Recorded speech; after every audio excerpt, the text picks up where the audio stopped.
100.5, 101.9, 1450. Online and on your phone at WGNSradio.com. We've got your local sports fix. Weekdays at 5, it's all sports talk with Monty Hale Jr. and Tim Tackett here on WGNS. Rutherford Issues with Brian Barrett on FM 101.9 and AM 1450 Murfreesboro, FM 100.5 Smyrna, and streaming at WGNSradio.com. Rutherford Issues, powered by Middle Tennessee Electric. Their charitable foundation, Sharing Change, is funded by members who round up their electric bills to the nearest dollar each month as a donation, and they support hundreds of local nonprofits. Find out more at sharingchange.org. Well, it's almost school time. You can hear the distant sound of school bells ringing. We're talking with Rutherford County School Board Chair Tammy Sharp today, and you can see that the school campuses are buzzing, cars are there, teachers putting stuff up in their rooms, getting ready. It's almost here, Tammy. And parents are cheering. Yes. I talked to a lot of the parents in my neighborhood, and they're ready for the kids to be back in school. Yeah, you know, it's always funny how we eagerly anticipate the end of the year and, vacation time, and then, a couple of weeks later, it's like, what are we going to do now? Yeah, it is, and it does go by so fast. A lot of people go on vacations and things like that. The board has been training, and we took a few weeks off. We had a few respites with no meetings and everything, so everybody can travel, but everybody's ready to get to going again. Well, I did want to also make mention the new school calendar is at rcschools.net. You can take a look at it there. That full week at Thanksgiving is a little interesting. That's now on the calendar. So that's the big new thing, I guess, this year. I think that's just nice for everybody because, we have so many people that move here from other states. Yeah.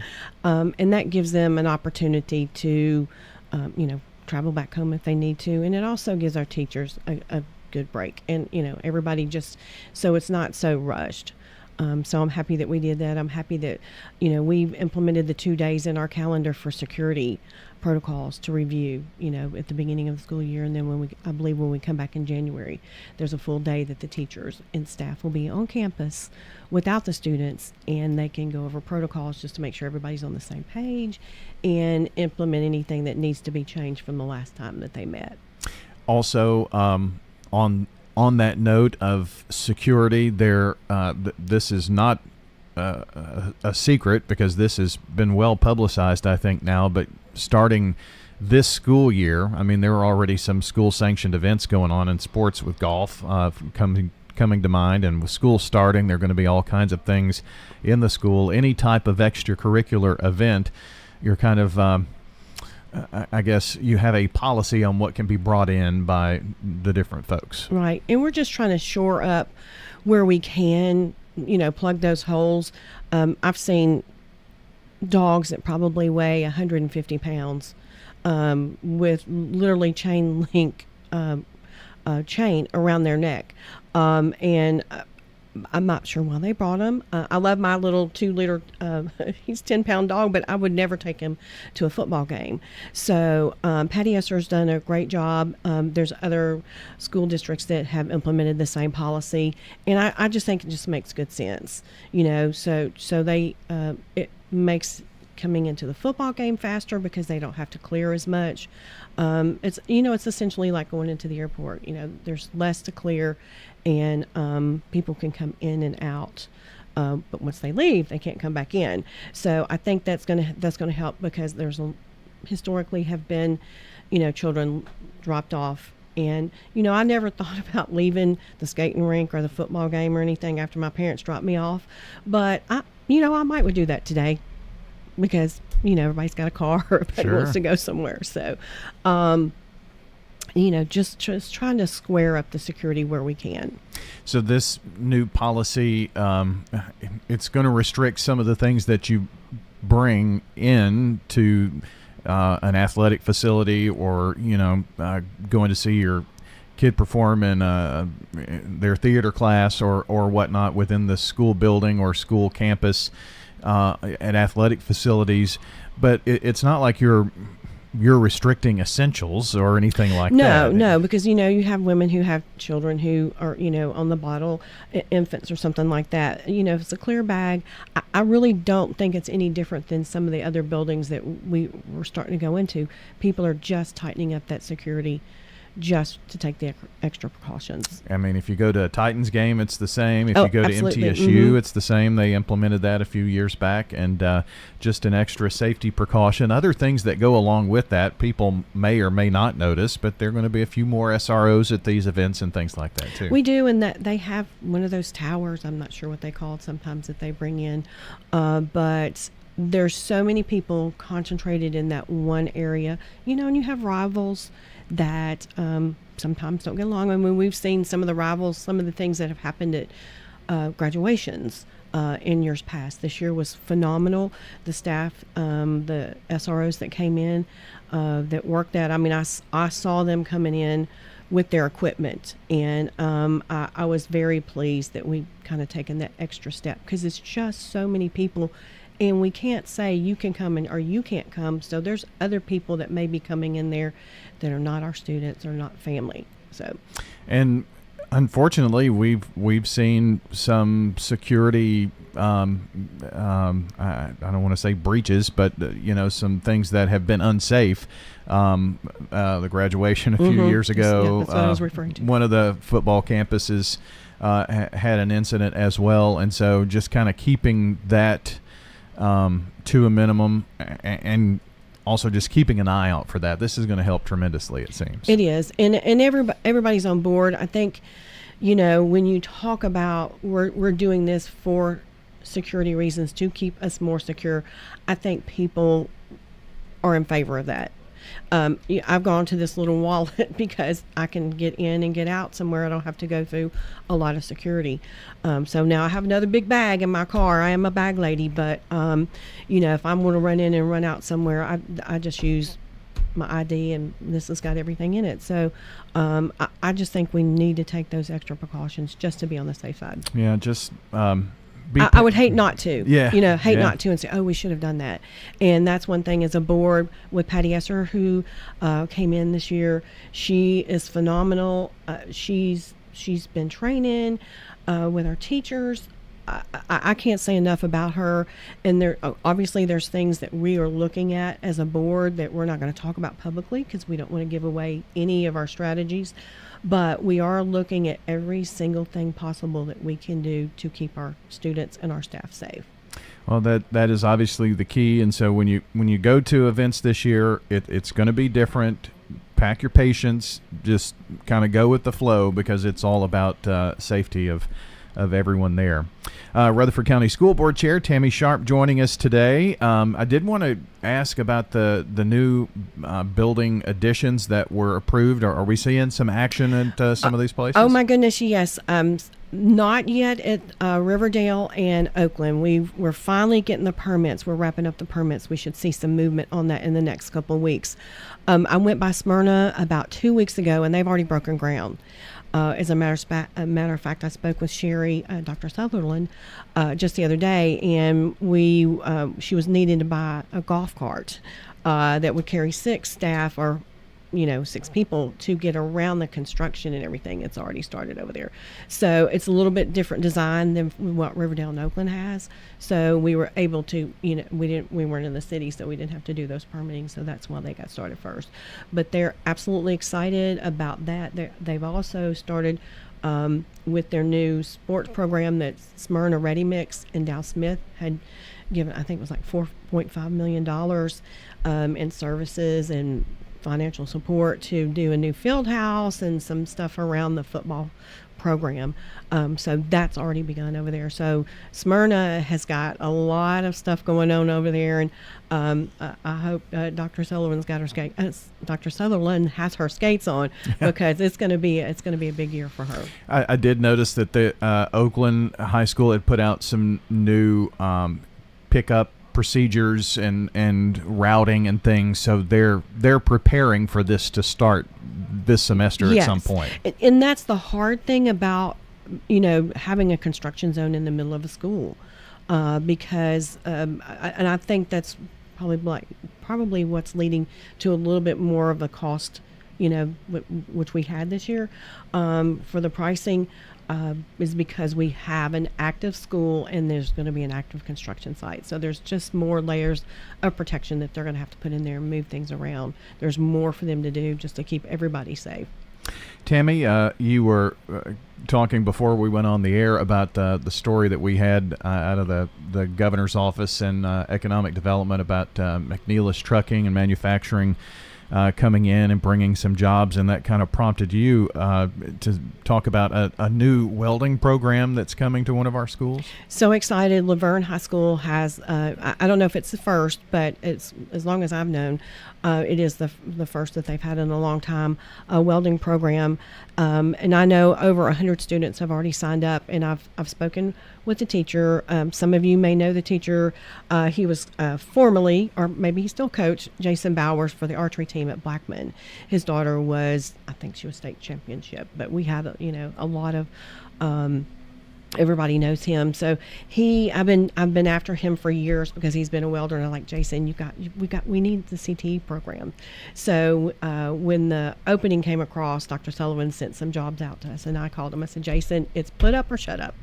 So he went through the process and everything, and he was hired, and he's super excited about it. So when I saw the news release about McNeilus coming in and that they were doing welding and doing aftermarket parts for probably Nissan, they didn't say, I reached out to the city of Murfreesboro and said, look, we've got students that will be graduating with a welding certificate.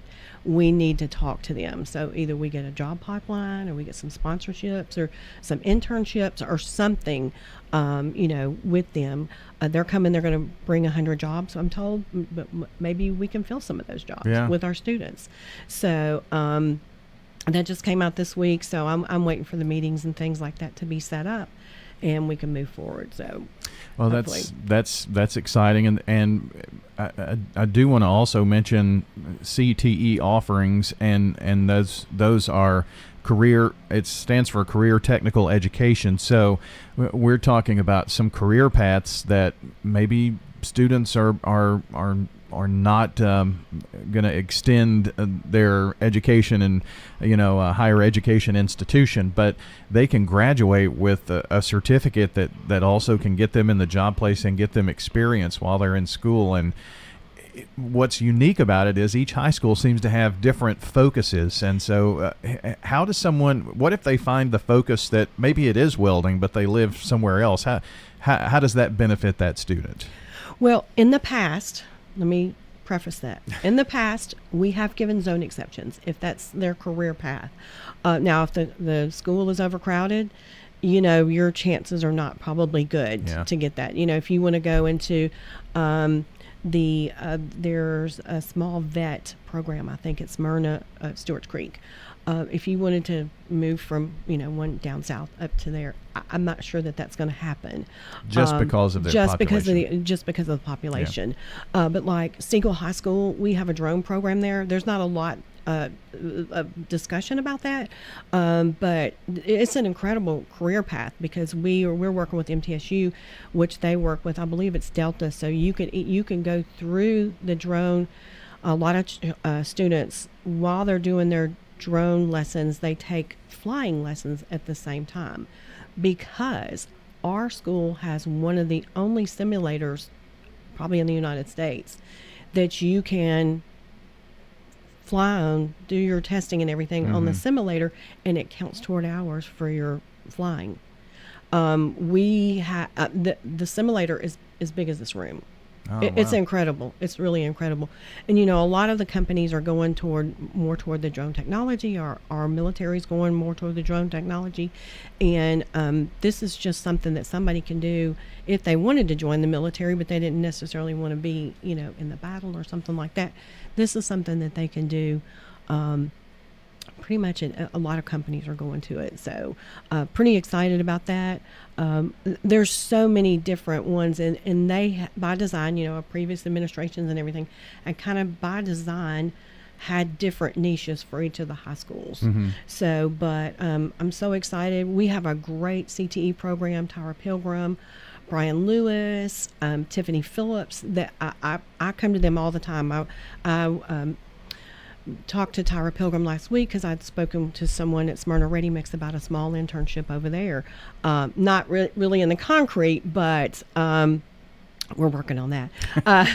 But something else. So, we're just, I feel like that we're nimble enough that we can approach some of these companies that are in our area, just like Nissan, because, we supply a lot of their workforce. Sure.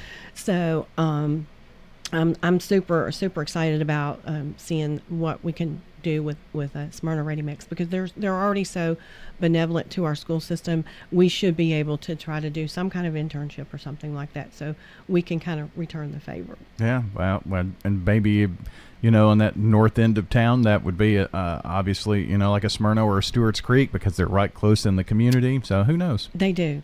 So. Well, before our time gets away, I know we're kind of going back a little bit, but Jazz Fest this year, Rutherford County had a part in that, just to try to bring it back, to make sure that these students had an outlet to be able to participate, and it was a success. So you're kind of working on next year some now. We're about to start wrapping up for next year. We're looking for sponsorships, so anybody who wants to underwrite it. I mean, it's not a lot in the grand scheme of things, but we could probably do a full underwrite for about $30,000. But Scott Graby with the fountains was fantastic, allowing us to use that property. That property is just, it's a beautiful piece of property. We couldn't have done it without him. And there were so many people that had worked previously with Jazz Fest that were instrumental in helping us. Katie and Claire on the board helped. Ron Alley with Carpe Orchestra helped. Brandy Randice with MMC. Susan Gully with the Chamber. And I'm going to leave somebody out. The Christies, who do Uncle Dave Mason, they were so instrumental. I apologize in advance, but it was such a success for our children, and we got, because we were behind the ball when we kind of picked it up in January, we just wanted to make it for the students. We wanted to make sure, if we didn't bring any pros and we didn't do anything else, we just wanted the students to have an opportunity to show their talents. And I can't tell you how many comments I had that they were like, well, we were kind of expecting a high school band. These are professional artists, and so that has led to other engagements for them at the fountains, because Scott Graby said, I want to see your list of talent, because I'm going to have them come and sing or play at the fountains over the next year. So we'll see what comes up with that as well. So are you hoping to have the event this next time at the fountains? He said that we could have it for 2 years. Now Music Notes that's across the street, because he was saying at the time, that project was still kind of viable. I'm not sure where it is right now. Last I've heard, it's kind of on hold. So I was hoping that something would happen and get more life in there, because there's a lot of opportunity for students to intern there, and it's another venue. I mean, we need places to hold graduation. We need places to hold our events. I mean, we're growing so big. Everybody's push is coming to shove all around the county. Yeah. So, but hopefully that'll come through. But I'm so thankful that people came forward who wanted to continue it in the spirit that it was in for the students. And there's some discussion. Everybody who was on the team has agreed to stay, and there was some discussion about maybe having a Friday night adult evening, and then just have an all-day Saturday for the students. So, but whatever the steering committee is going to put together is what we'll do. But it's going to be student-focused. Yeah, well, looking forward to that. Tammy, it's always good to catch up with you, and I know everybody's ready for the start of school. Here's to a good, safe, fun start to school here in a few weeks. Thank you so much for having me. Absolutely. Tammy Sharp joining us today. She is chair of the Rutherford County School Board. I do want to remind you that if you missed part of the show, you can check us out on your favorite podcast platform, Spotify, Google, Apple Podcast, also WGNSradio.com for podcast. And if you go to WGNSradio.com/TV, you can watch and listen. Have a great day, everybody. We'll see you back next time. Hello, friends. Lenny Farmer with Jennings and Ayers Funeral Home. More than I can count, we have taken care of families